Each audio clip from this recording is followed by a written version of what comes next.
Assalamualaikum warahmatullahi wabarakatuh.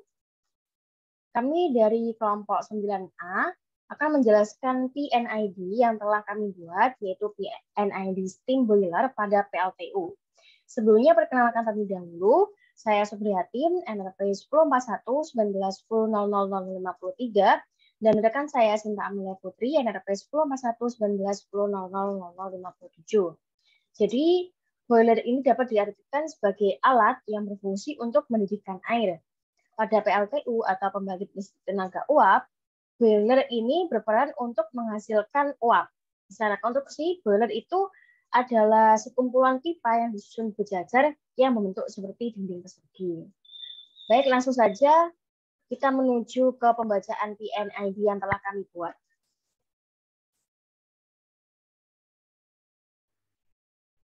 Baik, di sini kita akan membaca PNID. Untuk yang pertama kita input terlebih dahulu. Jadi di sini input dari steam boiler yang masuk ke steam boiler ada 3 aliran, mulai dari flow feed water, flow air, dan juga flow fuel. Oke, untuk yang pertama dari flow fuel terlebih dahulu, pada bagian bawah di sini, flow fuel, di sini bahan bakar yang biasa digunakan pada PLTU adalah batu bara. Di sini flow fuel masuk, kemudian diukur oleh flow transmitter, selanjutnya dilanjutkan menuju flow indikator kontrol yang sudah diatur set point rasionya, kemudian dilanjutkan diteruskan menuju ke transducer. Di sini transducer mengubah dari sinyal elektrik menuju ke sinyal pneumatik. Selanjutnya dilanjutkan pada glove valve. Nah, di sini glove valve akan membuka atau menutup sesuai dengan kondisi pada steam boiler-nya. Ya, jadi aliran flow fuel masuk ke steam boiler.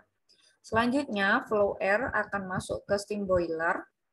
Di sini diukur oleh flow transmitter terlebih dahulu yang sudah diatur set point rasionya. Kemudian selanjutnya akan menuju ke steam boiler. Selanjutnya ada aliran yang ketiga yang masuk, yaitu ada flow feed water. Flow feed water di sini akan masuk dan diukur oleh flow transmitter. Selanjutnya diteruskan menuju flow indikator kontrol.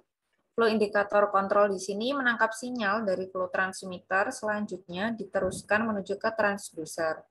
Transducer di sini mengubah sinyal elektrik menuju ke pneumatik, dan selanjutnya menuju ke glove valve. Di sini glove valve juga sama akan membuka atau menutup sesuai dengan kondisi pada steam boiler. Nah, jadi ketiga aliran di sini akan masuk ke menuju ke steam boiler dan selanjutnya akan menuju ke bagian proses yang ada pada steam boiler. Nah, jadi dalam proses terjadinya pembakaran dari dalam steam boiler itu diperlukan bahan bakar, batu bara, sama udara dan juga panasnya. Nah, saat proses pembakaran, batu bara yang sudah dihaluskan itu dimasukkan ke dalam furnace.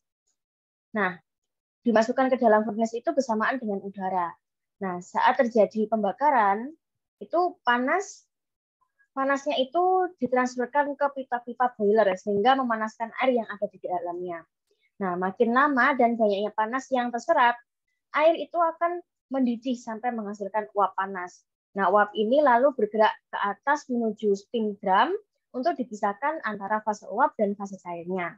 Kemudian dilanjutkan menuju ke superheater, di mana superheater ini adalah bagian boiler yang berfungsi untuk mengubah uap air jenuh menjadi uap panas lanjut.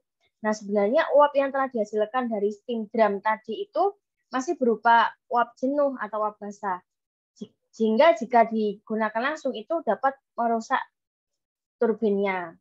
Nah, karena uap itu masih basah, sehingga perlu dipanaskan lagi di superheater ini agar menjadi uap panas lanjut atau superheat. Nah, di sini ada pressure transmitter, di mana pressure transmitter ini dihubungkan menggunakan sinyal elektrik yang dihubungkan dengan pressure indicator controller, terus dilanjutkan dengan menuju ke transducer. Di transducer ini mengubah sinyal dari sinyal elektrik menuju sinyal pneumatik, sehingga di sini akan dapat mengontrol valve, sehingga valve ini akan dapat membuka atau menutup sesuai dengan pressure indikator controller yang telah ditransfer tadi. Terus di sini ada temperatur indikator untuk mengetahui temperatur yang ada di superheatnya. Terus kemudian dihasilkan steam produknya. Nah, itu tadi proses dari steam boiler yang telah PNID-nya telah kami buat. Mungkin itu saja yang dapat kami sampaikan. Kurang lebihnya mohon dimaafkan. Sekian dari kami. Wassalamualaikum warahmatullahi wabarakatuh.